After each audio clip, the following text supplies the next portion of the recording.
പ്രിയമുള്ളവരെ, കടലാണ് ക്ലീറ്റസ്. ഒരു പ്രാവശ്യം ഞാൻ കടലറിവ് കൊണ്ടുവന്നിട്ടുണ്ടായിരുന്നു. വീണ്ടും ഒരിക്കൽ കൂടി അദ്ദേഹത്തിന്റെ വലിയ അറിവുകൾക്കായി ഞാനിത് വന്നു. കണ്ടല്ലോ, ഇപ്പൊ എത്ര വയസ്സായി ക്ലീറ്റസ്? 58 വയസ്സ്. കേട്ടാ, കടൽ കരുത്തെടുത്തായിരിക്കണത്. കേട്ടാ, ഒന്നൊന്നര ഉരുപ്പടിയാ. അയ്യോ, കാരണം വേറൊരു കാര്യമുണ്ട്. എവിടെ വെച്ച് കേട്ടാൽ അജിത്തെ എവിടെ പോണം കാണണേ സ്ഥിരം പറയാറുണ്ട്. പക്ഷെ ഇടയ്ക്കിടയ്ക്ക് കാണാൻ വരുമെന്ന് പറഞ്ഞ് ഞാൻ പറ്റിക്കാറുണ്ടല്ലേ. ഞാൻ പറ്റിക്കാറുണ്ട് കേട്ടോ, പറ്റിക്കാറുണ്ട്. അപ്പൊ ഇത് ഒന്നുമില്ല, യാത്രയ്ക്കൊക്കെ പോകാനുള്ളതാ. നേരെ വന്ന് പൊക്കി നോക്കിയപ്പോ കാണാൻ രാവിലെ വീട്ടിൽ തന്നെ ആശ ഉണ്ടായിരുന്നു. ഒരു ചെറിയ കൈക്കകത്ത് കൈയുടെ ഇവിടെ ഒരു ചെറിയ അപകടം പറ്റി വീട്ടിൽ റെസ്റ്റ് എടുക്കുകയാണ്. അത് ഏതായാലും നന്നായി. അപ്പൊ കടലറിവുകൾ തുടങ്ങുകയാണ് ക്ലീറ്റസിനോടൊപ്പം കുറച്ചു നേരം നമുക്ക്. ഓക്കെ, നമസ്കാരം. നമസ്കാരം. എന്തൊക്കെയുണ്ട് വിശേഷം? കടലിൽ പോവാതെ വീട്ടിൽ തന്നെയാണല്ലേ? വീട്ടിൽ തന്നെ ഇപ്പൊ 6 ദിവസമായി. 6 ദിവസമായി. എന്തു പറ്റി? വെള്ളത്തിൽ വെച്ച് കൈക്ക് ആദ്യം നേരത്തെ ഒരു കുഴപ്പമുണ്ടായിരുന്നു. ഓക്കെ, ചെറിയ വേദനയൊക്കെ ഉണ്ടായിരുന്നു. ഇപ്പോഴാ വെള്ളത്തിൽ വെച്ച് വീണതില്. ആ വീണതിന് ശേഷം പിന്നെ ചെറിയ ഒരു വേദന. ഇപ്പൊ ആശുപത്രിയിൽ ഗുളികയെ കഴിച്ചിട്ടിരിക്കുന്നു. ഈ ബോഡിയുടെ രഹസ്യം എന്തായിരുന്നു? ഇത് ജനനമേ ഉള്ളതാണ്. ജനനമേ ഉള്ളത്. എല്ലാം ഉണ്ടെങ്കിൽ പക്ഷേ ഉണ്ടായിട്ട് കാര്യമല്ലോ. ഇപ്പോഴും നീ ഇങ്ങനെ ഈ ജിമ്മടിച്ച് പോലെ നിൽക്കുന്നത് കാരണം. അപ്പൊ എന്റെ മക്കളെ കാണുമെങ്കിൽ അവര് ഭയങ്കര ഒന്ന് അകത്ത് കയറി അത് കാണാം, നമുക്ക് കാണാം. ഞങ്ങൾ ഇത് ഇതായിരിക്കും അവിടെ വിടാൻ എടുക്കാം. അത് ഇപ്പൊ അകത്തുണ്ടല്ലോ. അപ്പൊ ഇത് ആ ഫോട്ടോ എടുത്ത് ഇട്ട് കൊടുത്തോളാം, അപ്പൊ അവര് കാണുമല്ലോ. അപ്പൊ അല്ല, എന്നാലും ഈ ഇത് ഇത്രയും ഇപ്പൊ നിലനിൽക്കണമെന്നുണ്ടെങ്കിൽ പണി ചെയ്തിട്ടല്ലേ? പണി ചെയ്തിട്ടല്ലേ? തുഴഞ്ഞ് പണി ചെയ്യുന്നുണ്ട്. 10, 30, 20 കിലോമീറ്റർ ഒക്കെ തുഴഞ്ഞു പോയി 2 ദിവസം തങ്ങിയിട്ട് തുഴഞ്ഞൊക്കെ വരുന്നതാണ്. 2 ദിവസമൊക്കെ ഇരുന്നിട്ട് വരും അല്ലേ? അവിടെ തങ്ങും. അത് ഏത് വെള്ളത്തിലാണ് പോയിക്കോട്ടെ? വെള്ളത്തിലല്ല, ചാളത്തടിയിൽ. ഉൾക്കടലിലൊരു കപ്പലുണ്ട്, ശംഖുമുഖത്ത്. 18 കിലോമീറ്ററിൽ കിടക്കുക. എന്താണ് കപ്പൽ? അതേത് കപ്പലാണ്? അത് എണ്ണക്കപ്പലാണ്. മുങ്ങിപ്പോയതാണ്. മുങ്ങിപ്പോയത്. എത്ര വർഷം പഴക്കം ഉണ്ടാവും? എന്റെ അറിവിന് ഒരു 62 വർഷമാവും. 62 വർഷമാവും. 62 അപ്പൊ അതിനകത്ത് മീനുകൾ ഒരുപാടുണ്ടോ? അതിനവിടെ മീന് പല സൈസ് മീനും ഉണ്ട്. അപ്പൊ നമ്മള് ഇന്ന് ഇവിടുന്ന് കരയിൽ നിന്ന് കണവായും പിടിച്ചിട്ട് അത് ചാകാതെ ഒമലിനകത്തിട്ടിട്ട് തുഴഞ്ഞു പോകും. അല്ലെങ്കിൽ പായെടുത്ത് കാറ്റിൽ പോകും. ഓടിപ്പോയി അവിടെ പോയി പകല് പോയി ആങ്കർ വെച്ച് എന്റെ കരലക്ഷ്യം നോക്കി കാണിച്ചു നോക്കി. അല്ലാതെ GPS ഒന്നുമില്ല. അല്ലാതെ ഇത് കറക്റ്റ് മനസ്സിലാകുമോ ആരാണെന്ന്? ഇപ്പോഴും ഞാൻ പോകല്ലേ. ഒന്നും വേണ്ട. അത് പിന്നെ 3 ഇപ്പൊ ഇത്രയും കപ്പലിന്റെ നീളം ഇത്രയും ഉണ്ടല്ലോ. ഇത്രയും ഉൾക്കടലില് 3 സ്ഥലമുണ്ട്. നമ്മുടെ തലമൂരി, നടുക്ക്, സെൻട്രൽ കെട്ടിടം എന്ന് പറയും, കടമൂരി. കപ്പല് മൂന്നിടത്ത് നമ്മൾ കണിച്ചു നോക്കി വിടും. കറക്റ്റ് ഇടത്ത്. തലഭാഗം ഏതെന്നറിയാല്ലേ? കപ്പൽ കടലടി കിടക്കുന്ന തലഭാഗം ഏതാണ്, നടുഭാഗം ഏതാണ്? അറിയാം. ഏറ്റവും കൂടുതൽ മീൻ കിട്ടുന്ന ഈ കപ്പലിൽ എവിടെയായിരിക്കും? സെന്ററില് കെട്ടിടം കൂടുതലുള്ളു. കെട്ടിടം മറ്റേ ഈ വീടിന്റെ മറ്റേ ആൾക്കാർ ഓട്ടിക്കുന്നവരെ അവിടെ മീൻ കൂടുതലാണ്. അവിടെയാണ് മീൻ കൂടുതൽ. ഓ, കപ്പൽപ്പാല് ഇപ്പോഴും ഉണ്ട്. ഇപ്പോഴും അവിടെ നിന്ന് തന്നെ തട്ടുപടിക്കാർ കൊണ്ടുവരുന്നത്. വേളാവ് മീനും 10 ലക്ഷം, 15 ലക്ഷം, 8 ലക്ഷം രൂപയ്ക്ക് കൊണ്ടുവരുന്നത്. അവിടെ നിന്നാണ് കൊണ്ടുവരുന്നത് അല്ലേ? അവിടെയൊക്കെ കൂട്ടമായിട്ട് മീനുകൾ വസിക്കുന്ന സ്ഥലമാണല്ലോ. അതിനകത്ത് വസിക്കുന്നതാണ്. വർഷകാലത്ത് തണുപ്പത്ത് വന്ന് തങ്ങും. ഇപ്പൊ ഈ സമയത്തൊക്കെ പോയി സ്ഥലം വിടും. അതാണ് ഈ സമയത്ത് കാലാവസ്ഥ നോക്കിയാണല്ലോ മീനുകൾ വരുന്നത് അല്ലേ? തണുപ്പ് സമയത്ത് വേറെ സ്ഥലങ്ങളിൽ നിന്ന് മീന് ഇവിടെ എത്തും അല്ലേ? അപ്പൊ അതാണ് നമ്മുടെ കാലവർഷം അല്ലേ? ആ സമയത്ത് നമ്മള് പിടിക്കാൻ പോകൂല. കാറ്റും മഴയും ഇടിവെട്ടും. അവിടെയൊക്കെ ഒന്ന് തങ്ങാൻ പറ്റൂല. 2 ദിവസത്തേക്ക് പോകും. നമ്മള് അന്ന് തന്നെ വരണം. ഇത് ഇപ്പോഴൊക്കെ പോകുന്നത് 2 ദിവസം തങ്ങി വരും. അപ്പൊ അന്ന് ഞാൻ ചോദിക്കട്ടെ, ആദ്യം വല പോയത് തട്ടുപടിയാണോ? കൊച്ചിയിലെ എത്ര വയസ്സിൽ പണിക്കിറങ്ങി? ഞാൻ ഒരു 5-6 വയസ്സിൽ ഇറങ്ങി. 5-6 വയസ്സിൽ ഇറങ്ങാൻ കാരണം ഞങ്ങളുടെ വീട്ടിനകത്ത് അച്ഛൻ നല്ല കുടിയുമാണ്. ഞങ്ങൾ 9 മക്കളുണ്ടായിരുന്നു. എന്റെ നേരെയുള്ള മറ്റു 9 മക്കള്. അച്ഛൻ ഒരാൾ. എത്രാമത്തെ? ഞാൻ ഏറ്റവും മൂത്തത്. ഇപ്പൊ 3-ൽ പഠിച്ചിട്ടിരിക്കുമ്പോഴേ, ഞാൻ 1-ൽ പഠിക്കുമ്പോഴേ ചെറിയ ചെറിയ ജോലികൾ ചെയ്യും. പിന്നെ 2-ലായി. 3-ൽ പോയതും തിരിച്ചു വന്നു. ഇവിടുത്തെ ബുദ്ധിമുട്ട്, വീട്ടിൽ വരുമ്പോഴും ഭക്ഷണമില്ല. പക്ഷെ ഒരാള് ജോലി ചെയ്ത് കൊണ്ടുവരുന്നതല്ലേ. പിന്നെ കുടിക്കാനും തികയത്തില്ലല്ലോ അല്ലേ? അന്ന് ചാരായോണ്ട് ശരിക്കും പണിക്കും പോകില്ല അയാള്. അന്ന് വ്യാപിക്കുന്നത് അന്ന് നേരത്തെ ആദ്യം വരുന്നവർ ആദ്യം വരായിട്ട് കഴിച്ചിട്ട് പോകും, പിന്നെ കിട്ടൂല. ആമ്പിള്ളേരല്ലേ. ഇപ്പൊ അവരൊക്കെ എല്ലാം അച്ഛൻ ചൂണ്ടപ്പണിക്കാരായിരുന്നു, വല പഠിക്കാറായിരുന്നു? പക്ഷെ എല്ലാ പണിയും വില്ലനായിരുന്നു. എല്ലാ പണിയും, തട്ടുമടി, വട, ചൂണ്ടക്ക്. അച്ഛന്റെ പേരെന്തായിരുന്നു? സെബാസ്റ്റ്യൻ. ഇരട്ട പേരുള്ളോട്ടാ? ഇരട്ട പേരുണ്ട്. എന്ത്? മാണിക്കണ്ണനെന്ന് വിളിക്കും. മാണിക്കണ്ണൻ ഇരട്ട പേരുണ്ട്. പിന്നെ മാണിക്കണ്ണൻ എന്ന് പറയാൻ കാരണം അത് കണ്ണാന്തരമുള്ള എല്ലാവർക്കും അറിയാം. നിങ്ങളുടെ അവിടെ ഉള്ള എല്ലാവർക്കും അറിയാം. എന്താണ് പത്രോസിന്റെ അച്ഛൻ, കടയിട്ടിട്ട് പത്രോസിന്റെ അച്ഛൻ, അവർക്ക് അയാൾ ഇവിടെയല്ലേ കിട്ടിയിരിക്കുന്നത്. അവരുടെ അമ്മയൊക്കെ ഇവിടെ ഉള്ളതല്ലേ, ഞങ്ങളുടെ വീടിനടുത്തുള്ള. അവർക്ക് പിന്നെ കുറെ ആൾക്കാർക്കൊക്കെ പ്രായമുള്ള ആൾക്കാർ. പറയാൻ കാരണം ഈ കര ലക്ഷ്യമില്ലേ, ഞങ്ങളുടെ അച്ഛൻ നോക്കുമ്പോൾ ആർക്കും കണ്ടില്ലെങ്കിലും നമുക്കിങ്ങനെ ഒരു രൂപയായിട്ട് കണ്ടാലും അയാൾക്ക് ക്ലിയർ ആയിട്ട് കാണണം. അതുകൊണ്ട് ആ കര അതൊക്കെയാണ് ലക്ഷ്യം. കമ്പ്യൂട്ടർ അല്ല അന്നത്തെ ഇതിൽ ഈ കര ലക്ഷ്യമാണ് മെയിൻ. നമ്മൾ ഇത്രയും ഉള്ളിൽ പോകുമ്പോൾ ഒരു ഓലനാരിന്റെ ഇടയ്ക്കൂടി അടുത്തൊരു ഓലനാര് വരും. അത് ഈ ഇടയ്ക്ക് വരുന്നത് ഇതൊക്കെ സൂക്ഷിച്ച് ഒരു ഇത്രയും ഉള്ളിൽ കിടക്കുമ്പോഴോ ഒരു മലയോ ഒരു പനയോ കാണുമ്പോൾ നമുക്കൊരു ചെറിയ കൈന്റെ അടയാം. അപ്പൊ ഇതിലിങ്ങനെ വന്ന് കൊള്ളണം ഒരു സ്ഥലം. ഇതേ സ്ഥലത്ത് ഇത് നിർത്തിയിട്ട് ഇപ്പുറത്ത് അതേ കണക്ക് വച്ചാലേ ഇത് കറക്റ്റ് ആകത്തുള്ളൂ. അപ്പൊ അച്ഛൻ കൂടുതൽ ഇങ്ങനെ നോക്കൂല, ഈ കരലക്ഷ്യം കുനിഞ്ഞു നോക്കൂ. അപ്പൊ എല്ലാരും പറഞ്ഞു മാണിക്കണ്ണൻ. അപ്പൊ അങ്ങനെ ഒരു പേര് അച്ഛന് കിട്ടി. മനസ്സിലായി. ഇപ്പൊ മരിയനാട്, പൂന്തറ, അഞ്ചുതെങ്ങ് എല്ലാവർക്കും അച്ഛനറിയാം. ആളെ നോക്കിയൊക്കെ പറയും പുള്ളി അല്ലേ? കറക്റ്റ് ആയിരിക്കും അല്ലേ? അത് വരട്ടെ. അപ്പൊ എന്നിട്ട് ബാക്കി എന്നിട്ട് പണി പഠിക്കാൻ പഠിക്കാൻ അച്ഛന്റെ കൂടെ പോകാൻ തുടങ്ങി. അങ്ങനെ പോയി വന്നൊരു ആദ്യത്തെ ഛർദിച്ച് വാള് വെച്ച് ആദ്യമേ ഞാൻ മരം ഞങ്ങളുടെ അച്ഛനൊക്കെ കൊണ്ട് പിടിക്കുമ്പോ ഇതിന്റെ മീനും ഇതൊക്കെ സ്മെല്ലൊക്കെ പിടിച്ച് കൊച്ചിലെ സ്മെല്ലൊക്കെ പിടിച്ച് അങ്ങനെ ഛർദിലും കാര്യങ്ങളൊന്നും ഇല്ല. കൂട്ടാപ്പരായി. എന്നെ പോലെ എന്റെ ഒരു അനിയനുണ്ട്, അയാൾക്ക് അറിയാൻ പറ്റും. സേവിയർ എന്ന് പറയും, പന്ത് കളിക്കാരനാണ്. അവൻ ഇപ്പൊ ഇന്നലെ മെനഞ്ഞാന്ന് ഗൾഫിൽ പോയി. അവനെ ഞാനുമാണ് മെയിൻ കടൽപ്പണിയിലെ ഉസ്താദുമാര്. ഞങ്ങള് രണ്ടുപേരും മൂന്നാമത്തവനാണ്. ആദ്യം ചുരുക്കൊന്നും ഇല്ലാതെ പോയി. ആദ്യം പോയ സമയത്തുള്ള അനുഭവം തരുന്നത് മീനെ കൊണ്ട് വന്ന സമയത്ത് എങ്ങനെയായിരുന്നു? ആദ്യമൊക്കെ പോയപ്പോഴും ഒരു ഭയമൊന്നും ഇല്ലായിരുന്നു. പക്ഷെ അച്ഛൻ്റെ കൂടെ പോയി ഉള്ളിലായി 10-12 വയസ്സായപ്പോ പിന്നെ ഞാൻ എല്ലാവർക്കും അറിഞ്ഞു വരുന്ന ഒരാളായി. പിന്നെ വീട് എന്റെ ബുദ്ധിമുട്ട് മാറി. യാട്ടനങ്ങളൊന്നും ഇല്ലായിരുന്നു. യാക്കര് ഓരോന്നുണ്ടാക്കി അവരും കൂടെ എന്നെ സഹായിച്ചു. ഒരനിയന്റെ നേരെയുള്ള അനിയനാണ് ഇവിടെ കരമ്പടി കുഞ്ഞുമോന്റെ സഹോദരൻ മോളെ കെട്ടിയിരിക്കുന്നത്, റോബർട്ട് എന്ന് പറയാം. അവൻ വെള്ളം അടിക്കുകയോ സിഗരറ്റ് വലിക്കുകയോ മുറുക്കാൻ ചോദിക്കുകയോ ഒന്നും ചെയ്യില്ല. അങ്ങനെ പണിക്ക് തുടങ്ങി വന്നപ്പോ പണിയും മീനും വിളിച്ചു വരാൻ തുടങ്ങിയപ്പോ ഒരു ആവേശം കൂടിയിട്ടില്ല.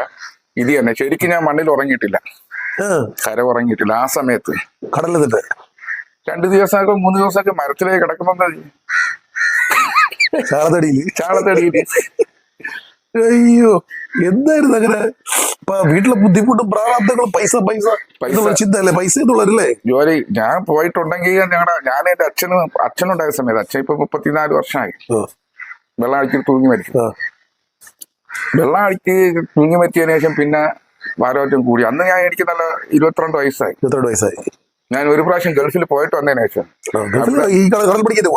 കടൽപ്പണിക്ക് എത്ര വർഷത്തിന് മുമ്പ്? 89 കഞ്ചോളക്കാരന്റെ മക്കളെ സ്റ്റീവൻ, കെൻസി, ഇവർ രണ്ടുപേരും തന്നെ. പിന്നീടാണ് ക്ലെമന്റെയും പിന്നെ ടെർഫനെയൊക്കെ എടുത്തത്. അവിടെ തിരിച്ചു വന്നത് അവിടെ വന്നിട്ട് അറബി കൊള്ളൂല. അപ്പൊ നമ്മൾ പണിക്ക് പോകണമെങ്കിൽ നമുക്ക് അതിനായിട്ടുള്ള നമുക്ക് വലുതായിട്ടില്ല. കടൽ നല്ല ഈസി ആണെന്ന് ശരിയാണ്. ഈസി, അത് 250 2 ഇഞ്ചിലൊക്കെ വെച്ച് പോകുമ്പോ നമുക്ക് ഇപ്പോഴും പോയപ്പോഴും 8 പ്രാവശ്യം പോയില്ലേ? ഞാൻ 8 പ്രാവശ്യം പോയി. Dubai, Abu Dhabi, Sharjah, Ajman, Muscat, ഇവിടെ ഇടയിൽ ഹീറ, എല്ലാ കടലും അറിയാം. ഏറ്റവും ഇഷ്ടപ്പെട്ട പണി സ്ഥലം എവിടെയാണ്? ഇത്രയും സ്ഥലങ്ങളിൽ കടൽ പോയി കടൽ ഇഷ്ടം ഏതാണ്? പണിക്ക് പോയതിൽ നമുക്ക് ഷാർജ, അബുദാബിയാണ്. എന്ത് കാരണം ഇത്? അബുദാബി മാത്രമല്ല ഷാർജയും രണ്ടും സെയിം. എന്താണ് വ്യത്യാസം?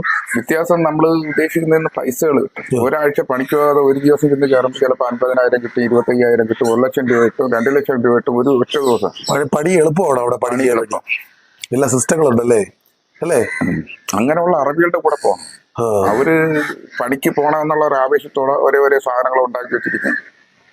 4 സ്ഥലത്തുകാരെ വിളിച്ച് ചോദിക്കും, ഇന്ന സ്ഥലത്ത് എന്തരാണ് മീൻ, എത്ര കിലോമീറ്റർ പോയി ഒക്കെ ചോദിച്ചിട്ട് നമ്മളെ കൊണ്ടുപോകും. പിന്നെ ഗൾഫിൽ പോയപ്പോ ഏത് മീനാണ് കൂടുതൽ പിടിക്കുക? അവിടുത്തെ പണി കൂടുതൽ എന്താ? ഏത് മീൻ പിടിക്കാനായിരിക്കും അറബിക്ക് ഇഷ്ടം? അല്ലെങ്കിൽ അറബി നാട്ടിലെ ഏറ്റവും കൂടുതൽ കൊണ്ടുവരുന്ന മീൻ എന്തായിരിക്കും? നെമ്മീൻ. അവിടെ ഭയങ്കര നെമ്മീൻ കൂടുതലാണ്. നെമ്മീന്, പിന്നെ ഈ പൂട്ടള എന്ന് പറഞ്ഞ ചുവന്ന മീനാണ്. ചുവന്ന മീൻ. അത് എന്തുകൊണ്ടാണ് അവിടുത്തെ മീനൊക്കെ ടേസ്റ്റ് കുറവുണ്ടല്ലോ? ടേസ്റ്റ് എണ്ണ അവിടെ കൂടുതൽ എണ്ണയാണ്. എണ്ണത്തിന്റെ അംശമുണ്ട്. എണ്ണ അത് കാരണം നെയ്യ് എത്ര വന്നാലും പൊടിച്ച് അത് അതിന്റെ നമ്മുടെ ഇവിടുത്തെ മീഡിയം സൈസ് കൊഴുപ്പല്ല. അവിടെ ഈ പണ്ടത്തെ കാലത്ത് ഇവിടെ വരുന്നത് പോലെ എല്ലാ വർഷങ്ങളും അവിടെ കറക്റ്റാ മീൻ വരും എന്ന് പറഞ്ഞാൽ ശരിയാകും.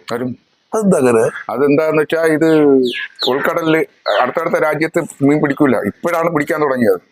ആ സമയത്തൊക്കെ അങ്ങനെ പിടിക്കാൻ പോകൂല. മീൻ കിടക്കുകയായിരുന്നു ഇറാന്റെ കടലില്, ഖത്തറില്, ഇവിടെയൊക്കെ ഞാൻ ബോട്ടിൽ പോയിട്ടുണ്ട്. ഇറാൻ എന്നൊക്കെ പറഞ്ഞ 6 മണിക്കൂർ ഈ 250 എഞ്ചിനില് നമ്മള് 6 മണിക്കൂർ പോകുമ്പോൾ പോകാതെ 12 മണിക്കൂർ ഓട്ടം. എത്ര മണിക്കൂർ അവിടെ പോയി പണി ചെയ്യുന്നത് കൂടിപ്പോയ ഒരു 6 മണിക്കൂർ ഫുള്ള് കാഴ്ചക്ക് വരും. ഇപ്പോഴും അവിടെ ഭയങ്കര പിടുത്തം. അവര് പണിക്കിറങ്ങാൻ തുടങ്ങിയപ്പോ ലേബർ പോലീസ് ഇറങ്ങി കടലിലിട്ട് പ്രശ്നമായി. അതുകൊണ്ട് ഇപ്പൊ ആരും പോകുന്നില്ല. പിന്നെ ഇപ്പൊ ഇവിടെ അന്ന് തുടങ്ങിയിട്ട് പിന്നെ മരത്തിൽ ആദ്യം വല പഠിക്കാണോ പോയത്, ചൂണ്ട പഠിക്കാണോ പോയത്? ആദ്യം പോയത് ചൂണ്ടപ്പണിക്കാണ്. എവിടെയാണ്? ഈ കപ്പൽ പാലിലാണോ പോയത്? കരയില് എന്ത് പഠിക്കായിരുന്നു? ചെറിയ മായക്കപ്പണി, ഉരുള്, പാര, വൻകട, ചൂര, അത് തുടങ്ങി ഇന്നിപ്പോ ഇന്ന് ആ പണിയില്ല, വലയ്ക്ക് പണി ഉണ്ടെങ്കിൽ വലപ്പണിക്ക് പോകും. വല കയറി പോകും. തട്ടുപണി സീസണിൽ തട്ടുപണി. പിന്നെ ഈ തട്ടുപണി പണ്ട് ഈ കർക്കിടക സമയത്ത് കൂറ്റൻ തിരമാലകൾ വരുമ്പോ തട്ടുപണിയുടെ ഫ്രണ്ട് വലിയ മരം ഉണ്ടല്ലോ, ആ മരത്തിൽ ഇങ്ങനെ ഫ്രണ്ടിൽ പിടിച്ചോണ്ടിരിക്കുന്നുണ്ട് ഞാൻ. അതൊക്കെ ഓർമ്മയുണ്ട്. ഓമലില് മീൻ കൊണ്ടിരുന്നത് അങ്ങനെയൊക്കെ. ഓമല് തന്നെ ആദ്യം കൊണ്ടുവരുന്നത്. അപ്പൊ ഈ ഒറ്റത്തടി ഇത് ചേമി വെള്ളത്തിൽ പോയിട്ടുണ്ടോ പഠിക്കും? അല്ല, ചേമി വെള്ളത്തിൽ പോയിട്ട് ചേമി ഇഷ്ടം പോലെ പിടിക്കും. ഞാൻ പിടിക്കും ഇഷ്ടം പോലെ. വെള്ളം അറിയാം? ചേമി വെള്ളം കണ്ടിട്ട് പുല്ലുള പൂവാറെന്നൊക്കെ വരും. ചേമി വെള്ളം ഒറ്റത്തടി വെള്ളം അല്ല, ഒറ്റത്തടി നല്ല രസമാണ് വെള്ളം. പായൊക്കെ വെച്ച് 6-7 ആൾക്കാർ വരും. അവര് ഒരാഴ്ച തങ്ങും അവിടെ. ഒരാഴ്ച കടലിൽ തങ്ങിയിട്ടാണ് വരുന്നത്. മീൻ ഉപ്പിട്ടാണ് വെക്കുന്നത്. ഉപ്പിട്ട് വെക്കും. കരക്ക് വരുമ്പോഴും മാത്രം ഐസ് വല്ലതും ഉണ്ടെങ്കിൽ ഐസ് ഇട്ട് കയറ്റും. മീനുമായിട്ട് ഏറ്റവും കൂടുതൽ ഫൈറ്റ് ചെയ്ത് പിടിച്ചിട്ടുള്ള മീൻ ഏതായിരിക്കും? നെമ്മീൻ. എത്ര കിലോ അത്? കിലോ എത്രയെന്ന് അറിയില്ല, പക്ഷെ 24,800 രൂപ കയ്യിൽ കിട്ടി ഒരു മീൻ. പാടുപെടാൻ കാരണം കഷ്ടപ്പെടുന്നത് ഒരുപാട് ചെറിയ ചൂണ്ടയും ചെറിയ ഇതുമായിരുന്നു. ഞാൻ ഇത്ര വലിയ മീനൊന്നും ഉദ്ദേശിച്ചില്ല. ഇത്രയും വലിയ മീനൊന്നും ഞാൻ ഉദ്ദേശിച്ചില്ല. കടിച്ചോണ്ട് ആളെ മനസ്സിലായി. കടിച്ച് എടുത്തപ്പോഴ് നമ്മള് കുറച്ച് കൂടുതൽ റോള് ചുറ്റി വെച്ചിരിക്കും. അപ്പൊ ഈ റോളിന്റെ താപ്പ് നമുക്ക് കൈക്കറിയാൻ പറ്റും. ഇത് 50-ന്റെ റോളാണ് അല്ലെങ്കിൽ 100-ന്റെ റോളാണ്. ഇതിൽ ഇത്ര രൂപയുടെ ഒരു മീനെ കിട്ടത്തുള്ളൂ. അത്ര പവറെ കിട്ടും. അല്ലെങ്കിൽ വിലപ്പിച്ച് പിടിച്ചാൽ തെറിച്ചു പോകും. ഇത് കളയാതെ നമ്മൾ അടിച്ചെടുക്കണം. അങ്ങനെ ഞാൻ എൻ്റെ അനിയനുമായിട്ട് പോയപ്പോഴാണ് എനിക്ക് കിട്ടിയത്. ആദ്യമായിട്ട് BA പഠിച്ചവൻ ഇപ്പൊ ബെനഡിന്റെ മറ്റേ അള്ളപ്പെട്ട വള്ളപ്പൂന്നു. അവൻ പഠിത്തം തീർന്ന് കല്യാണം കഴിച്ചതിന് ശേഷം ഇവനൊരു ഇതില്ല വന്നപ്പോ എൻ്റെ അടുത്ത് പറഞ്ഞു, എനിക്ക് എന്തെങ്കിലും തന്നാ മതി വീട്ടില്. വന്ന് 2 പേരും പോയി 18 കിലോമീറ്ററിൽ കൊണ്ട് കല്ലിട്ട് നങ്കു ഒരു 10 മണിയായ അയില ഒരു വെട്ടി 400 അയില കയറ്റി. പിന്നെ ഒന്നും പിടിച്ചില്ല. ഞാൻ പറഞ്ഞു, നീ കിടന്ന് ഉറങ്ങി, ഛർദ്ദിക്കുകയും ചെയ്യുന്നതാണ്. ഞാൻ അങ്ങനെ ചാരി ചെയ്തു. ഞാൻ ഉറങ്ങൂല. എങ്ങനെ ഇരുന്നുറങ്ങും. ഒരു 10 മിനിറ്റ്, ഒരു 15 മിനിറ്റ്. അതുകൊണ്ട് ഞാൻ എണീക്കും. അന്നത്തെ ദിവസം ഞാൻ ചോറും കഴിച്ച് ഒരു പെട്ടിക്ക് മീൻ കിട്ടി. ഇനി കര വന്നാലും ആൾക്ക് 2000 രൂപ പങ്കായി. അങ്ങനെ ഒരു ദേശത്തില് ഞാൻ വീണ് കിടന്നത്. 2 മണിയായി എണീറ്റപ്പോഴും ഇവന് കൊടുത്തത് 8 ചൂണ്ടയാണ്. മായക്ക അനിയൻ. അവൻ അറിഞ്ഞൂടല്ലേ. ഞാൻ പറഞ്ഞിട്ടുണ്ട്, അയില വല്ലതും പിടിച്ചു വരുമ്പോൾ ഒരു 2 ചൂണ്ട വള്ളത്തിലിടണം. അല്ലെങ്കിൽ 8 വലിച്ചിട്ടുള്ള റോളിൽ ഇടയ്ക്ക് ഉരുങ്ങിപ്പോകും. അങ്ങനെ ആ രീതിക്ക് പറഞ്ഞിട്ടാണ് ഞാൻ കിടക്കുന്നത്. കിടന്ന ഒരു 4 മണിയായി. ഞാൻ പറഞ്ഞു, 3 മണിയാകും എണീറ്റ് നോക്കുമ്പോൾ പറയുകയാണ്, അതേ ചൂര 3 എണ്ണം കിട്ടി. വലിയ ചൂരയാ. ഈ ആദ്യത്തെ പ്രാവശ്യം അവൻ ആദ്യമായിട്ട് വന്നാണ്. ഞാൻ എണീറ്റോണ്ട് നോക്കിയപ്പോ ചൂര, ഞാൻ ആ ചൂരക്കുള്ള തുമ്പെടുത്ത് വിട്ടു. ചൂര മേടിച്ചു. ഞാൻ എൻ്റെ തുമ്പിനെ എല്ലാം വെച്ചെടുത്തപ്പോ 3 ചൂണ്ട എന്നെ കൊണ്ട് 5 ചൂണ്ട പൂച്ചളഞ്ഞു. ഞാൻ എൻ്റെ അടുത്ത് പോയി ഒരു തുമ്പിന് അവനും ചൂരക്ക് ഇട്ട് കൊടുത്തു. അവന് വശമില്ല. 5 ചൂണ്ട പോയല്ലേ എന്ന് പറഞ്ഞിട്ട് ഞാൻ ഇത് ഇട്ടിട്ടോ, നീ പൂഞ്ഞൊന്നും പോകില്ല, നീ പിടിച്ചാൽ മതി, എന്റെ കൈയുടെ ഇതിൽ പിടിച്ചാൽ മതി. വലിയ റോഡ്. അവനും വലിക്കുന്നു, ഞാനും വലിക്കുന്നു. നേരെ അങ്ങനെ പരവരായിരുന്നു. അപ്പൊ 2 ഇഞ്ചിൽ പെട്ടെന്ന് എനിക്ക് വരാം. എനിക്ക് ഒരു 35 മിനിറ്റ് മതി, 18 കിലോമീറ്റർ. ഞാൻ പറഞ്ഞ ചൂരയൊക്കെ എടുത്തോട്ടെ, അടുത്ത പെട്ടിയിലാക്കി ഐസ് ഇടണമല്ലേ. ഇവൻ പറയാണ് ഇത്രയോ ചുണ്ടേ ഉള്ളു, ഇത്രയുള്ള ചൂരയില് ഇത് വച്ചിരിക്കാനെ കളയാനെന്ന് ചോദിച്ചു. ഇത്ര ചൂരയുടെ ഇത്ര ചുണ്ട് മാത്രമുണ്ട്. ഞാൻ പറഞ്ഞിട്ട് ഇത് എപ്പോഴാ വെച്ചു? 2 മണിക്കൂറിന് മുമ്പേ വെച്ചു. മനസ്സിലായി. കൊണ്ടുപോടാന്ന് പറഞ്ഞ് നോക്കിയപ്പോ നെമ്മീനാണെന്ന് മനസ്സിലായി. ഇതിനകത്ത് ഈ ചുണ്ട് മാത്രം വിട്ടു തന്നു. ബാക്കി എത്ര എടുത്തോട്ട് പോയി അറിയാൻ പറ്റും. ബ്ലേഡ് പോലെ കൂളിയാകുമ്പോ ഇങ്ങനെ ഒരുമാതിരി ചത ഇങ്ങനെ തുന്നി തുന്നി കിടക്കും. നിമ്മീൻ അങ്ങനെയല്ല, ബ്ലേഡ് വെച്ച് വെട്ടുക പോലെ വെട്ടിയെടുത്തോളാം. ഞാൻ പറഞ്ഞു പെട്ടെന്ന് ആളാന്ന് പറഞ്ഞ ആ ടാപ്പ് പറഞ്ഞിട്ട് ഒരു റോളും കടത്തിയ ആളാണ്. ഇവൻ എടുത്തു തന്നത് ചെറിയ ഊളിക്ക് വിടുന്ന സാധനം. ഞാൻ പിന്നെ നേരമേ ഇല്ല, നേരം പെട്ടെന്ന് കൊടുത്ത് കരക്ക് വരണല്ലേ. പെട്ടെന്ന് ഇത് ഒരു അയില എടുത്ത് പോയിട്ട് ചത്ത അയില നേരത്തെ പെട്ടിയിൽ കിടന്നു. 20 മാറ് ഇട്ടിട്ട് കാലിലെടുത്ത് വെച്ച് ചൂരയും കൊണ്ട് വളരാൻ ചൂര കൊണ്ടുവന്ന് ഞാൻ വലിക്കിട്ട ചൂരയും വെള്ളത്തിലിട്ട് കഴുകിയിട്ട് ഇതിനെടുത്ത് അകത്താക്കി. ആക്കിക്കൊണ്ടിരിക്കുമ്പോ തന്നെ സാധനം എടുത്ത് പിടിക്കാൻ നിൽക്കുന്നില്ല, കൈക്ക് പോകുന്നു ചുമ്മാ. പിന്നെ 125 മാറ് വേറെ ഉണ്ടല്ലോ, 20 മാറല്ലേ വിട്ടോ. ഇനി 25 മാറ് 105 മാറ് ഇരിക്കല്ലേ എന്ന് വിട്ട് അത്രയും റോള് പോയിട്ട് ഞാൻ ഒന്ന് തിളപ്പിച്ച് പിടിക്കപ്പോഴും. അപ്പൊ ഇത്രയും റോള് പോകുമ്പോഴും വളവ് റോള് നിൽക്കുമല്ലേ. മീൻ ഇങ്ങനെ ഓടിയാലും റോള് ഇത്രയും പോകുമ്പോ ഇങ്ങനെ വളഞ്ഞല്ലേ റോള് ഇങ്ങനെ ഇത്രയും നുമിരട്ട് നിറയെ നോത്തിയപ്പോഴും മീൻ തിരിച്ചിങ്ങോട്ട് വന്നു. ഇവൻ ഭയങ്കര സൂത്രമാനാണ്.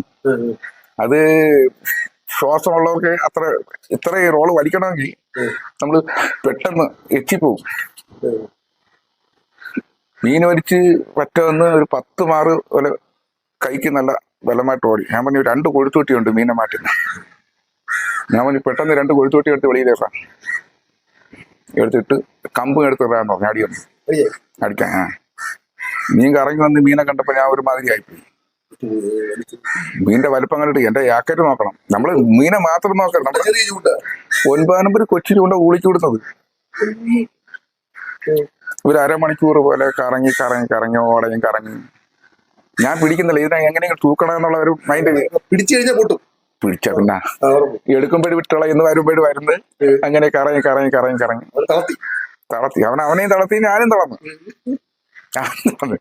മീൻ കറങ്ങി അടുത്ത് വന്നപ്പോ ഞാൻ പെട്ടെന്ന് എത്തി ഇങ്ങനെ കൊഴുത്തോട്ട് എടുത്ത് വെച്ചു. ചൂണ്ടയിൽ വീണു. എടുത്തു വെച്ചപ്പോ അത് മീനെടുത്തു. ഞാൻ കൊഴുത്തോട്ടി സാധാരണ റോപ്പ് ആക്കും, എടുത്തിട്ട് പോയാൽ നമ്മൾ റോപ്പ് ഇട്ട് കൊടുത്താൽ മതി, പിന്നെ വലിക്കെടുക്കാം. റോപ്പ് താക്കാതെ എടുത്തിട്ട് ആവേശം കണ്ട് എടുത്തിട്ട് എന്നെ തൂക്കിയെടുത്ത് വെള്ളത്തിൽ കളഞ്ഞു. ഞാൻ വെള്ളത്തിലിട്ട് വള്ളത്തിന്റെ ചിന്തയിൽ കയറി പിടിക്കുന്നേ. മീൻ അങ്ങോട്ട് വലിക്കുന്നു, ഞാൻ ഇങ്ങോട്ട് പിടിക്കുന്നേ. വെള്ളത്തിൽ കിടന്ന് അങ്ങോട്ടും ഇങ്ങോട്ടും പിടി. എന്റെ റോള് വലിച്ച ശ്വാസവും തീർന്നില്ല. മീൻ വന്നപ്പോഴേ ഞാൻ ഇവന്റെ പറഞ്ഞു, അവിടെ ഇരുടാ, വെള്ളത്തിൽ ഇരുന്നിട്ട് ഇവിടെ ചവിട്ടി പിടിയടാ. ഈ റോപ്പ് കയ്യിൽ കൊടുക്കാനല്ലേ. റോപ്പ് കയ്യിൽ കൊടുത്തിട്ട് ഇരാന്ന് പറഞ്ഞ് ഞാൻ 2 പ്രാവശ്യം കൈവിട്ട് നോക്കിയപ്പോൾ എന്റെ പിടിക്ക് നിൽക്കുന്നു. പെട്ടെന്ന് എണീച്ച് ചാടി അന്ന് ഇടിച്ചു കൊടുത്തു. ആ റോഡ് വലിച്ച ശ്വാസം അതാണ്. എന്റെ പെട്ടെന്ന് വെള്ളത്തിനകത്ത് കാമ്പന്ന് അടിച്ചു വന്ന് വീണ്. എന്നിട്ട് വിട്ടില്ല. ഞാൻ പെട്ടെന്ന് അടുത്ത കൊഴുത്ത് തൊട്ടിയും കൂടെ മാറ്റി പിടിച്ചു. 2 കൊഴുത്ത് മാറ്റിയപ്പോഴ് സമാധാനമായി. ആ പിന്നെ ഈ ചൂണ്ട എവിടെയായിരിക്കും കുത്തിയത്? ചൂണ്ട ഇവിടെയായിരുന്നു. ചൂണ്ട ഇവിടെയും ഇരുന്നാ കിട്ടും. ഇവന് ഭയങ്കര സൂത്രമാനാണ്. ഇവന് ചുണ്ടിൽ കിട്ടിയ ചൂണ്ട മാറ്റി തീരുമ്പോഴും ഇവൻ കളയാൻ വേണ്ടി 2 പെട്ട്. കൊമ്പന് വലിയ കുഴപ്പമില്ല, ഇവനാണ് ആള്. ഇവൻ സൂത്രമാനെന്ന് വെച്ചാൽ പെട്ടെന്ന് ഓടിയിട്ട് വന്നിട്ട് ഒരു തട്ട് ഇവിടെ നിന്ന് തട്ടിപ്പോട്ടെന്ന് പറഞ്ഞു. ഇവിടെ ഇങ്ങനെ ഒരു വെട്ട്, പിന്നെ ഇങ്ങനെ കിടക്കും. ചൂണ്ട എങ്ങനെയെങ്കിലും ദൂരെ മാറ്റിയ ഭയങ്കര തന്ത്രം പിടിച്ചവനാണ്. വിശ്വാസമുള്ള മീനാണല്ലേ. നമ്മൾ പറയുന്ന 5 ചൂണ്ട വെച്ച് തീരുമ്പോഴേ നമ്മൾ പോലും അറിയില്ല ഒരു ഊളിയൊക്കെയാണ് വരുന്നത്. ഇത്രയും ചൂണ്ട ഒരു നൊട്ടൂല് തട്ടുന്ന പോലെ അറിയാതെ മീനെയും കൊണ്ട് പോയി ചൂണ്ട കെട്ടിയത് അത്ര കൗശലമാണല്ലേ. ഭയങ്കര. അങ്ങനെ മീൻ പറ്റ വന്നപ്പോ ഞാൻ എന്തിനാ വള്ളത്തിൽ കയറിയിട്ട് കൊഴുത്തോട്ട് കമ്പ് വാങ്ങിച്ചു ആയിക്ക് മീനെ കയറ്റിയപ്പോ രണ്ടുപേർക്കും കയറുന്നില്ല. ഈ വണ്ണം ഉണ്ട്. 3 പേരായിട്ടാണ് കടപ്പുറത്തുനിന്ന് മുകളിൽ കൊണ്ടുപോയത്. എന്നിട്ട് അവിടെ വെച്ച് ഒരു ഹോട്ടൽക്കാരൻ 15,000 രൂപ പറഞ്ഞു. അവിടെ നിന്നിട്ട് ഇല്ല കൊണ്ടുപോകും. വലിയവരെ കൊണ്ട് 26,500 രൂപ സ്ഥിരപ്പെട്ട് 1,500 രൂപ കുറച്ചു കൊടുത്ത് പിന്നെ 200 രൂപ 24,800 രൂപ കയ്യിൽ തന്നു.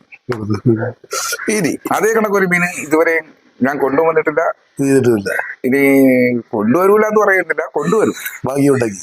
കടലപ്പ കരിയണം. പിന്നെ അങ്ങനെ കുറിച്ച് പറയുമ്പോ തിരച്ചികളെ കുറിച്ചൊരു വല്ലാത്ത തിരച്ചി എന്ന് പറയുമ്പോ തിരച്ചി നിങ്ങളെന്ന് പറഞ്ഞ തിരച്ചിയാണ്. തിരച്ചി ഇരിക്കുന്ന സ്ഥലം അത് എങ്ങനെ പോയി തിരച്ചി കടലിൽ പോകും? നിങ്ങൾ തിരച്ചി പിടിക്കാൻ മാത്രം പോകുന്നത്? തിരച്ചി പിടിക്കാൻ മാത്രമല്ല, നമ്മൾ പാടിൽ പോകുന്നത് മീൻ പിടിക്കാൻ പോകുന്നത്. അപ്പൊ തിരച്ചി കൊടുത്ത് മനസ്സിലാവും പോയി. തിരച്ചിക്ക് വേണ്ടി വേറെ സ്ഥലം കയറി വയ്ക്കും. അതിന് വേണ്ടിയിട്ടുള്ള അതിനുള്ള റോളാണ് താഴെ കിടക്കുന്നത്. ഈ പ്ലാസ്റ്റിക് അല്ലേ? റോള് ഇങ്ങോട്ട് തിരിക്കാം. ബാക്കിൽ കിടക്കുന്നത് തന്നെ അതിൽ കൈയിട്ട് പിടിച്ചത് ഇതല്ലേ തിരച്ചിക്കുള്ളതല്ലേ? 300 റോളാണിത്. അപ്പൊ ഇത് നമുക്ക് വേറെ പണിയൊന്നും ഇല്ലാതെ വരുമ്പോഴും നമ്മൾ എന്ത് ചെയ്യും? ഇതിന് ഇട്ടിട്ട് കിടന്നുറങ്ങും. തിന്നാൻ ഭാഗ്യം ഉണ്ടെങ്കിൽ. പക്ഷെ തിരച്ചിക്ക് വെച്ചാൽ തിരച്ചിയും കൊണ്ടേ വരത്തുള്ളൂ ഞാൻ. നമുക്കറിയാം ഇന്ന സ്ഥലത്ത് തിരച്ചിയുണ്ട്. നമ്മൾ നേരത്തെ പിടിച്ചത് കൊണ്ട് നമുക്കറിയാം ഇവിടെ തിരച്ചിയുണ്ട്. ആ സ്ഥലം കണക്കാക്കിക്കൊണ്ട് ആങ്കർ നങ്കൂരം. എന്താണ് ഈ തിരച്ചി പിടിക്കുന്ന ബുദ്ധിയല്ല വേണം? എന്താണ് ബുദ്ധി എന്ന് വെച്ചാൽ പെട്ടെന്ന് അടിച്ച് ഈ റോളൊക്കെ തടിച്ച് വയ്ക്കാതെ വെച്ചാൽ തെറിച്ചു പോകും. അതിന് ഓടേണ്ട രീതി പമ്പുന്ന സ്വഭാവം ഉണ്ടല്ലേ? മണ്ണിൽ പൂന്തിക്കളയും. എടുക്കുന്ന ഇര എടുത്തിട്ട് നമ്മൾ ചൂണ്ടയ്ക്ക് പിടിച്ചാ കൊണ്ടുപോകും. പോയിട്ട് ഒരു സ്ഥലം എത്തുമ്പോഴും നിന്നിട്ട് മണ്ണിൽ കയറി ഈ ചിറകിനെ കുത്തിയിട്ടായി. ഡിസ്കവറി ചാനലിലൊക്കെ കാണുന്നുണ്ട്. നിങ്ങൾക്ക് നേരിട്ട് അറിയുന്നതല്ലേ? എന്ത് ഡിസ്കവറി? മണ്ണിനകത്ത് കയറി ഈ ചിറക് രണ്ടും കയറ്റിക്കളയും. പിന്നെ വലിയ തിരക്കി എന്നൊക്കെ പറയുന്നത് എത്ര വലുപ്പമല്ലേ? പിന്നെ എത്ര വലുപ്പമുള്ള കൊണ്ടുവന്നിട്ടുണ്ട്? വലിപ്പം 15,000 12,000. ചൂണ്ടയ്ക്ക് പിടിച്ചതാണ്. വലയ്ക്ക് അതിനേക്കാളും വലുത് കൊണ്ടുവന്നിട്ടുണ്ട്. വലിയ വലയ്ക്ക് എത്ര കിലോ വലിപ്പമുള്ള കൊണ്ടുവന്നിട്ടുണ്ടാവും? കിലോ ഒന്നും അത്ര പിടിയില്ല. 4 പേര് 5 പേര് വലിച്ചിട്ട് പോകും. ഉറപ്പും കൊഴുത്തൊട്ടിയൊക്കെ വെച്ച്. അപ്പൊ അത് പോട്ടെ. പിന്നെ വേറെ ഏത് പിടിക്കാനാണ് ഇൻട്രസ്റ്റ്? സ്രാവിനെ പിടിച്ചിട്ടുണ്ട്? സ്രാവിനെ പിടിച്ചിട്ടുണ്ട്. കൂടുതൽ സ്രാവ് അവിടെ വെച്ച് പിടിച്ചതാണ്, ഇവിടെ വെച്ചല്ല. അവിടെ ആവശ്യം പോലും ഉണ്ടല്ലേ? അത് ഇഷ്ടത്തിനുണ്ട്. സ്രാവിന് വിലയുണ്ട് അവിടെ? വില കുറവ്. അത് കയറ്റി വിടാനായിരിക്കും അല്ലേ? അവരെ വേറെ സ്ഥലത്തൊക്കെ കയറ്റി വിടും സ്രാവിന്. അവിടെ ഈ സ്രാവിനെ പിടിക്കണമെങ്കിൽ അവിടെ ബുദ്ധി വേണോ? ബുദ്ധിയുടെ ആവശ്യമില്ല. എന്ത്? നമുക്കിപ്പോ സാധാരണ ഇവിടെ ചെയ്യുന്ന കണക്കുള്ള പണി മാറ്റി വലിയ റോൾ വലിയ. എന്നാലും കിട്ടിക്കഴിഞ്ഞാൽ ഇതിനെ അടി കിട്ടിയാൽ ഭയങ്കര ഡേഞ്ചർ അല്ലേ? അടിച്ചൊന്നും കിടി കൊടുക്കില്ലല്ലോ. നമ്മൾ ഈ റോളിനകത്തുകൂടി ഒരു കത്തിരിപ്പൂട്ട് അടിച്ചിട്ട് കത്രിക പൂട്ട് അത് ഇവിടെ ഒരു ഒറ്റ ചിറകില് കത്തിരിപ്പൂട്ട് ഇട്ട് കൊടുക്കും.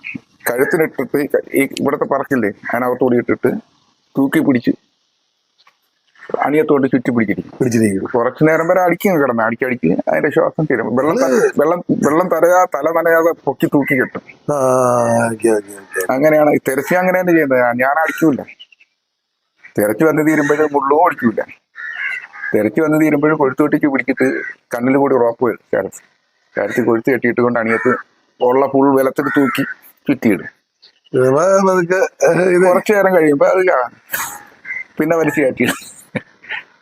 ഇതേ എന്തെങ്കിലും പോയിട്ട് ഇത്രയും കാലത്തിനിടയ്ക്ക് അപകടങ്ങളുടെ ഒരു നീണ്ട നിരയുണ്ട് ഉണ്ടാവൂലോ അല്ലേ? കരയിൽ വരാൻ പറ്റാത്തൊരവസ്ഥ. അങ്ങനെയുള്ള അവസ്ഥ ഒന്നും എനിക്ക് ഇതുവരെ വന്നിട്ടില്ല. ഭാഗ്യവാൻ.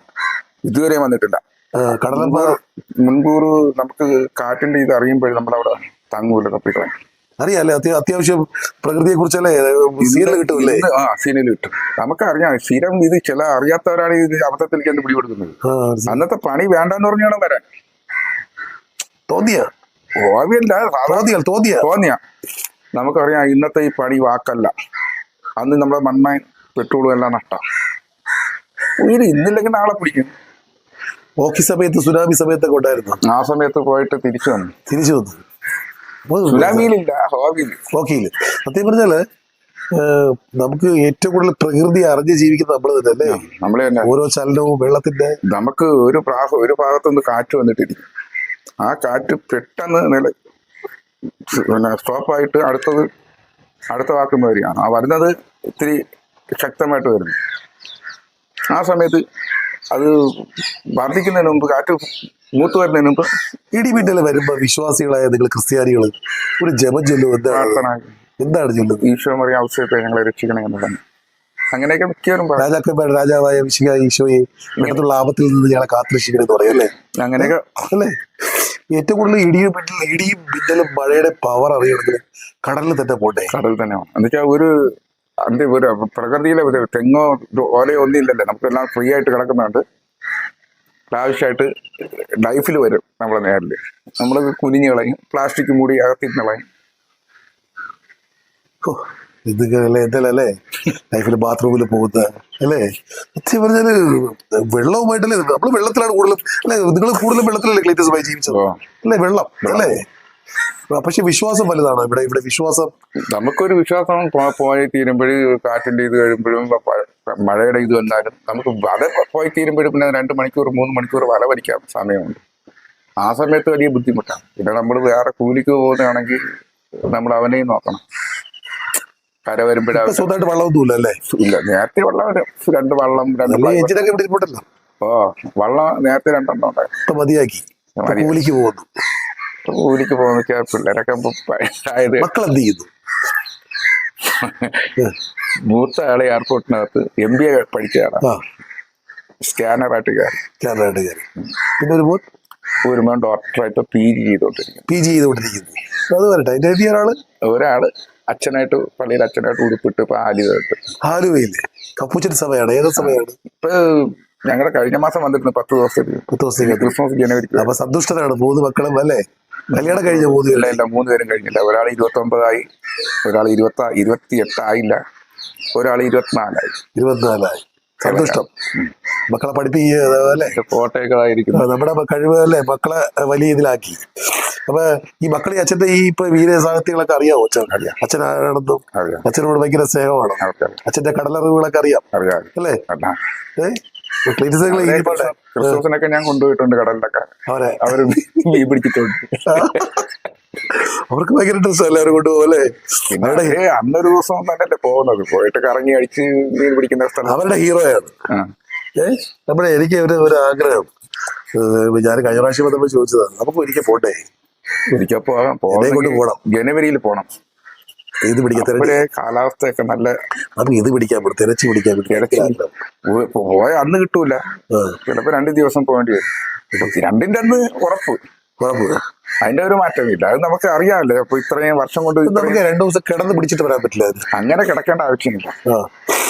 പകല് തിരച്ച് കിട്ടൂല. അങ്ങനെ ഉണ്ട് തിരച്ചിക്ക്. ഇവ നൈറ്റ് ചെറിയ കുറഞ്ഞ നിലവില്ലേ, നമ്മളൊരു 10 മണിക്ക് അടയുന്ന നിലവ്. അങ്ങനെ ഉണ്ടല്ലേ? പിന്നെ ഇവിടെ നിന്ന് ഒരു 3 മണിക്ക് 2 മണിക്ക് പൊങ്ങുന്ന നിലവ്. ഈ 2 നിലവിലൊക്കെ കുറഞ്ഞ നിലവിലെ ഇറങ്ങി സഞ്ചരിക്കത്തുള്ളൂ. സമയമുണ്ട് അതിനല്ലേ? തിരണ്ടി സഞ്ചരിക്കുന്നുണ്ട്. എത്രയായിട്ട് തിരച്ചിയുണ്ട് ഇപ്പൊ നമ്മളിവിടെ? നമുക്ക് എത്രയായിട്ട് പിടിച്ചിട്ടുണ്ട്? കിലോ എത്ര ഐറ്റം ഇഷ്ടം പോലെ പിടിക്കും. പേര് വല്ല ഓർമ്മയുണ്ട്? ഏതൊക്കെയാണ് പേര്? ഞാൻ കൊച്ചിലെ പിടിച്ചിട്ടുള്ളത് ചങ്കുടച്ചാണെന്ന് പറയും. ചങ്കുടച്ച ആമയുടെ തലയാണത്. നല്ല വീതി, പുറമൊക്കെ കറുപ്പ്, മൊത്തം കറുപ്പ്, വയറൊക്കെ മൊത്തം വെള്ള. പിന്നെ കൊച്ചുവാല്, ചെറിയ വാല്, ഒറ്റ മുള്ളുണ്ട്. അതൊന്നും ചെയ്യൂല, കുഴപ്പമില്ല. നമുക്ക് വേറെ തിരച്ചൊക്കെ ഉണ്ട്. വാല് കറക്കി നമ്മൾ മീൻ പിടിക്കുമ്പോൾ വാല് കറക്കിയെടുത്ത് നമ്മളെ കുത്താൻ കഴിവുള്ളതുണ്ട്. ശ്രമിക്കും. അതിന്റെ പേരെന്താണ്? അതിന്റെ പനവാലം തിരച്ചി. ഒത്തിരി തിരച്ചിലല്ലേ? തിരച്ചി, പനവാലനുണ്ട്, ബാലത്തിയുണ്ട്, പിന്നെ ഉളുക്ക് തിരച്ചിയുണ്ട്, കണ്ണൻ തിരച്ചിയുണ്ട്, പിന്നെ മീൻ തിരച്ചിയുണ്ട്. ഇങ്ങനെ ഒരു പല സൈസ് തിരച്ചിയുണ്ട്. അപ്പ തിരച്ചിയുണ്ട്, ഒറ്റമുള്ളം തിരച്ചിയുണ്ട്. അപ്പോഴേ ഈ ഇത്രയും കാലത്തിനിടയ്ക്ക് ഏറ്റവും ഇഷ്ടപ്പെട്ട് ഉണ്ടാക്കി കഴിക്കുന്നതിന് വീട്ടിൽ ഏത് മീന് കടലത്ത് കിട്ടിയ ഏറ്റവും നല്ല മീൻ ഏതാണ് ഇഷ്ടം? എനിക്ക് ഏറ്റവും കൂടുതൽ ഇഷ്ടം ഈ തമ്പ എന്ന് പറയും, ചുവന്ന മീൻ. അവിച്ച് കഴിക്കാം. ഏറ്റവും കൂടുതൽ ഞാൻ പിടിച്ചിട്ടുമുള്ളത്, കറി വെച്ചിട്ട് തിന്നിട്ടുമുള്ളത് അത് തന്നെ. തമ്പ എത്ര കിലോ വരെ പിടിച്ചിട്ടെടുത്താൻ പറ്റുന്നത്? തമ്പ ഒരു 6 കിലോ, ഒരു ആവറേജ് അതിന്റെ കൂടുതൽ പോകും. Okay okay. അപ്പൊ ഇനിയും എത്ര വയസ്സ് വരെ കടലിൽ പോകണമെന്നാണ് ആഗ്രഹം? പണിക്ക് ഇടയ്ക്കിടയ്ക്ക് പോകണം. കൈക്ക് കുഴപ്പമില്ലെങ്കിൽ ഇടയ്ക്കിടയ്ക്ക് പോകണം. ഒരു സ്പിരിറ്റ് ഇല്ലല്ലേ? അത് ചെയ്തു വരുമ്പോഴതിന്റെ ഒരു ജോലിയുടെ ഭാഗത്ത് മടുപ്പ് കൂത്തിയിട്ടില്ല? കടലാണല്ലോ തത്വല്ലേ, കടലല്ലേ? കടലമ്മയെ കുറിച്ച് പറയുമ്പോ എന്താണ് പറയാനുള്ളത്? കടലമ്മയാണ് എല്ലാവരെയും ഈ കടൽ തീരവാസി, പണിക്ക് പോകാൻ ആവേശമുള്ളവർക്ക്, പണിക്ക് പോകാൻ ആഗ്രഹമുള്ളവർക്ക് കടലമ്മയാണ് എല്ലാം നൽകുന്നത്, എല്ലാവർക്കും കൊടുക്കുന്നത് എല്ലാ സമ്പാദ്യവും. പോറ്റമ്മയാണ്. മക്കളെ തല്ലാറില്ല അല്ലേ? തല്ലാറില്ല. തല്ലുന്ന നമ്മൾ പിടി കൊടുക്കുന്നതാണ്. നമ്മൾ പിടി കൊടുക്കുന്നത്. പിന്നെ അല്ലാതെ ഈ കരയ്ക്ക് ഇവിടെ ഇപ്പൊ കടലിൽ ഇങ്ങനെ നമ്മളിവിടെ കരയ്ക്ക് വരുമ്പോൾ തങ്ങളല്ലേ പിടി കൊടുക്കുന്നത്, അത് വിരിഞ്ഞത്തോട്ടിട്ട് പോയി. നമ്മൾ നമ്മുടെ സുരക്ഷ നോക്കിയാൽ കടലല്ലേ, കടലപ്പം അതിന്റെ വികാരം അതിന്റെ സ്വഭാവങ്ങളെ കാണിക്കുമ്പോൾ നമ്മൾ ഇത് ചെയ്യണം. അതുപോലെ തന്നെ കാറ്റും കോളും വരുമ്പോ കണ്ടറിഞ്ഞ് പണി ചെയ്യണം. എനിക്കൊരു ആഗ്രഹം, നമുക്ക് രണ്ടുപേർക്കും ചേട്ടൻ സത്യം പറയണ്ട, എന്നറിയാമോ, ഒരുപാട് പേരുടെ പോകുമ്പോഴും നിങ്ങളെ പോലൊരു മനുഷ്യരുടെ പോകുമ്പോൾ കിട്ടുന്ന ഏറ്റവും വലിയ ക്രെഡിറ്റ് അതാണ്. അല്ല, ഞങ്ങള് പോകുന്നതെന്ന് വെച്ചാൽ നമ്മള് കൊച്ചിലെ പാരിന്റെ ഈ പോക്ക് എങ്ങനെ കിടക്കുന്നെന്ന് അറിയാൻ പറ്റും. ഇന്ന സ്ഥലത്ത് നമ്മൾ ചൂണ്ട വിട്ടാലേ ഇന്ന മീൻ കിട്ടത്തുള്ളൂ ഇതറിയാമോ? അറിയാൻ പറ്റും. നമ്മൾ 1-2 പ്രാവശ്യം പോയി വരുമ്പോഴേ ഇവിടെ താഴെ നിങ്ങളെ ചൂണ്ട വിട്ടിട്ട് വാള കുത്തിയോണ്ട് വാളയാണെന്ന് നിങ്ങൾക്ക് മനസ്സിലായി. ഇപ്പൊ 5 ചൂണ്ട ഇട്ടാലേ അതില് 3ാമത്തെ ചൂണ്ടയിൽ കുത്തിയത് എത്ര കറക്റ്റായിട്ട് പറയുന്നത് എങ്ങനെയാണ്? അത് പണി ചെയ്ത് വരുമ്പോഴേ അറിയാൻ പറ്റും. നമുക്ക് ഈ വലിക്കുന്ന ഇന്ന സ്ഥലത്ത് നിൽക്കുന്ന ചൂണ്ടയിലാണ് പിടിച്ചത്. കടിക്കുമ്പോഴറിയാൻ പറ്റും, ഇന്ന മീൻ കടിച്ചത് അറിയാൻ പറ്റുമല്ലേ? അല്ല, നമ്മുടെ കയ്യിൽ അറിയാൻ പറ്റും. കൈക്ക് അറിയാൻ പറ്റും. നമ്മൾ ഇവിടുന്ന റോഡില് നമുക്ക് വലിക്കുമ്പോഴറിയാൻ പറ്റും ഇന്ന സ്ഥലത്താണ്, താഴത്തെ ചൂണ്ടയിലാണ്. പഠിക്കാത്ത എഞ്ചിനീയർമാരി അല്ലേ? ഇന്നുവരെയും കടലറിവുകൾ വരുമ്പോൾ സംസാരിക്കുമ്പം ഭാര്യമാരെ കിട്ടാറില്ല, ഒരുപാട് പേർക്ക് മടിയാണ്. ക്ലീറ്റസ് എന്ന് പറയുന്ന ആളുടെ 2ാമത്തെ വീഡിയോ ആണ് ഞാൻ ചെയ്യുന്നത്. അപ്പൊ 3 മക്കള്, സന്തോഷമല്ലേ? സന്തോഷം. ചേച്ചി, ഓർമ്മ വെച്ച് കല്യാണം കഴിഞ്ഞതിന് ശേഷം ഇദ്ദേഹത്തിന്റെ കടലിന്റെ ഒരു വല്ലാത്തൊരു, എനിക്ക് ചിലപ്പോൾ പറയാറുണ്ടോ, കടൽ കഥകളൊക്കെ പറയാറുണ്ടോ, സംസാരിക്കാറുണ്ടോ? നമ്മൾ പേടി കാണത്തില്ലേ ചേച്ചി? ഇങ്ങനെ വീട്ടിൽ പോകുമ്പോ ഹസ്ബൻഡ് പോയിട്ട് വരുമ്പോ കടപ്പുറത്ത് കാത്തിരിക്കില്ലേ? വിളിക്കും ദൈവങ്ങളല്ലേ?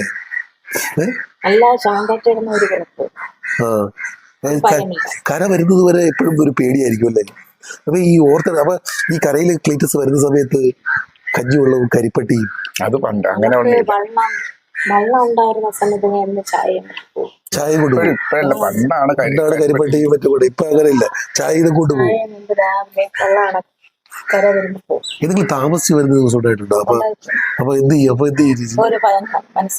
ദൈവങ്ങളെ വിളിക്കും. ഏറ്റവും ഇഷ്ടപ്പെട്ട ക്ലീറ്റസ് ഭായിക്ക് ഏറ്റവും ഇഷ്ടപ്പെട്ട കറി എന്താണ്? എന്ത് കറി ഉണ്ടാക്കി ക്ലീറ്റസ് ഭായി കഴിക്കും? തമ്പ പറഞ്ഞത് കേട്ടാ, തമ്പ ഭയങ്കര ഇഷ്ടം. എവിടെ കൊണ്ടുവരല്ലേ ചേച്ചി? തമ്പ എങ്ങനെ കറി വെച്ച് കൊടുക്കും ചേച്ചി? അവിച്ചെടുക്കും. അത് ശക്തിയല്ലേ? അത്യാവശ്യം ആഹാരവും കഴിയും അല്ലെ? നല്ല ആഹാരം കഴിക്കും അല്ലെ? അതാണല്ലേ കരുത്ത്. ഒരു നേരം തന്നെ കഴിക്കും.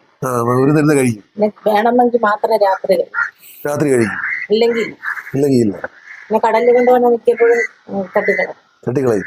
പക്ഷെ അവിടുത്തെ മീനെ പിടിക്കുന്ന കഥകളൊക്കെ ഒന്ന് പറയാറുണ്ടോ? വലിയ കമ്പം എനിക്ക് ഇഷ്ടപ്പെടല്ലേ?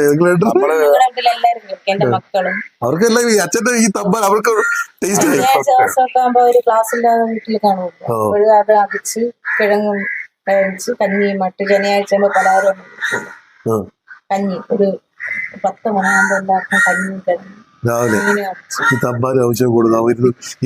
ഇവരെല്ലാം പ്ലസ് ടു ആവുന്നത് വരെ അത് ചെയ്യുമോ? വളർത്തിരുന്ന് കഴിക്കുമല്ലേ? നമ്മളെല്ലാരും ഒരുമിച്ചിരുന്ന്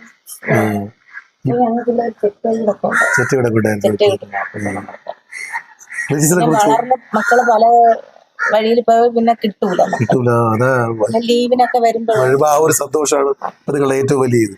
അപ്പോഴേ ക്ലീറ്റസിനെ കുറിച്ച് പറയുമ്പോൾ നിങ്ങളുടെ ഹസ്ബൻഡിനെ കുറിച്ച് പറയുമ്പോൾ എന്തേ പറയാം ചേച്ചി, ഞാനിന്ന് വീഡിയോ എടുക്കുമ്പോൾ നിങ്ങൾ ഒരു കാര്യം ഓർക്കണം, ഞാനിങ്ങനെ ഒരുപാട് സഞ്ചരിക്കുന്നുണ്ട്, പക്ഷേ മനസ്സിൽ മായാത്തത് ക്ലീറ്റസിനെ കാണുമ്പോൾ ഇല്ല. കാരണം ഒരുപാട് ആൾക്കാരെ എല്ലാവരും വീഡിയോ കഴിക്കുമ്പോൾ പൈസ കിട്ടുമോ, നമ്മുടെ ഇവിടെ ഒരുപാട് ഇതുണ്ട്. ഞങ്ങൾ ചോദിച്ചിട്ടുണ്ട്. പക്ഷെ ക്ലീറ്റസ് എന്ന് പറയുന്നത് സത്യം പറയല്ല, ഞാൻ നമ്മുടെ ഇവരുടെയൊക്കെ അറിവുകളെ കൊണ്ടുവരും.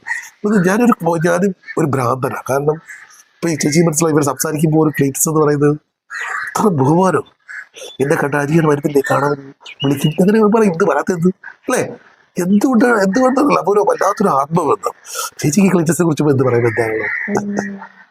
ക്ലീറ്റസിനെ കുറിച്ച് പറയുമ്പോൾ അയാളെ ഇരുത്തിയിട്ട് പറയേണ്ടതല്ല, ഒരു അഭിമാനമാണ്. എന്താന്ന് വെച്ചാൽ ഒരു കടൽ പണി ചെയ്ത് നമുക്ക് ഒറ്റ വരുമാനം കൊണ്ട് നമ്മൾ മക്കളുടെ വിദ്യാഭ്യാസം നേടി. ഇതൊരു അഭിമാനം. ഞങ്ങളെ നോക്കാൻ ആരുമില്ലായിരുന്നു. ഈ കടൽ കരുത്തിയിട്ടല്ലേ സഹോദരങ്ങളൊക്കെ ഒരുപാടുണ്ട്, ആരും നോക്കൂല. എന്നാലും കുഴപ്പമില്ല. അതല്ലേ ഒരു കാര്യം മനസ്സിലാക്കണം ചേച്ചി, കൊടുക്കുന്നവൻ മറക്കില്ല, കിട്ടിയവർ മറക്കും. ഇതേ പറയാനോ. ക്ലീറ്റസ് ഒരിക്കലും തോൽക്കില്ല. കാരണം അറിയോ, ജീവന ആ ക്ലീറ്റസിന്റെ കരുത്തും ആ സ്നേഹവുമാണ് എൻ്റെ ഈ വീഡിയോ. ചിലർക്കൊക്കെ തോന്നായത് ഇതിലൊന്നും കിട്ടാനില്ല ചേച്ചി, ഈ വീഡിയോ എടുത്തിട്ടൊന്നും. എനിക്കൊരു സംതൃപ്തിയുണ്ട്, എൻ്റെ ആൾക്കാരെ ലോകം കാണുക, അതിൽ കൂടി ഒരുപാട് പേർക്ക് പഠിക്കാനുള്ള അറിവുകൾ പകർന്നു കൊടുക്കുകയാണ്. കടലറിവുകൾ ഇന്ന് നാളെയും ക്ലീറ്റസ് ജീവിക്കും. ക്ലീറ്റസ് ഈ ലോകത്ത് ഇവിടെ പറഞ്ഞു പോയാലും ഈ വീഡിയോ ഇവിടെ ഉണ്ടാവും. ക്ലീറ്റസിനെ കാണാൻ വേണ്ടി ഇത് ഒരു സംഭവം ഉണ്ടായി. പാലപ്പാടുള്ള ഒരു ഫിഷർമാൻ്റെ വീഡിയോ എടുത്തു. അദ്ദേഹം മരിച്ചു കഴിഞ്ഞപ്പം ആ മക്കൾ എന്നെ വിളിച്ചിട്ട് ആ വീഡിയോ കണ്ടിട്ട് അവർക്ക് എന്ത് ഓർക്കാൻ, അവരുടെ അച്ഛനെ ഓർക്കാൻ ആ വീഡിയോ മനസ്സിലാകുന്നുണ്ടാ. അപ്പൊ ഞാൻ ഇങ്ങനെ ഒരു ഭ്രാന്തൻ യാത്ര ചെയ്യുന്നു. ആ ഭ്രാന്തിന്റെ ഇടയ്ക്ക് കിട്ടിയ ഒരു വലിയൊരു മുത്താണ് ക്ലീറ്റസ് ഭായി. കുറെ ക്ലീറ്റസ് ഭായി നിങ്ങളുടെ ഭാര്യ പറഞ്ഞു പോരെ, ഇതിൽ പരം വേറൊരു ക്രെഡിറ്റ് ഇല്ല അല്ലേ? ചിലടത്ത് കിട്ടാത്തത് തന്നെയാണ് സന്തോഷം. പിള്ളേരുടെ ഫോട്ടോ പിള്ളേരുടെ പറ്റി ഇപ്പൊ ഞാൻ എടുക്കാം. പിള്ളേരുടെ ഫോട്ടോ ഇതിനിടയിൽ കാണിച്ചു കൊടുക്കട്ടെ. തീർച്ചയായിട്ടും ഇതാണ് കടലറിവുകൾ പറയുന്ന ക്ലീറ്റസ്. ഞാനേ ക്ലീറ്റസിന്റെ കൂടെ എന്തും ഉണ്ടാവും. കാരണം ക്ലീറ്റസ് ഞാൻ കളഞ്ഞാലും ഞാൻ മറന്നാലും ക്ലീറ്റസ് എന്നെ മറക്കൂലെന്ന് എനിക്കറിയാം. അതുകൊണ്ടാണ് ഇന്ന് ഈ മുറ്റത്ത് തിരികെ വന്നത്. ആദ്യമായിട്ടാണ് ഒരു മുക്കുവന്റെ ഭാര്യയെ കൂടി കിട്ടുന്നത്, അതും ഭാഗ്യം. അപ്പൊ എല്ലാവർക്കും കടലണ്ടിന്റെയും ക്ലീറ്റസിന്റെയും നമ്മുടെ പ്രിയപ്പെട്ട ചേച്ചിയുടെയും കൂപ്പുകൈ വന്ദനം.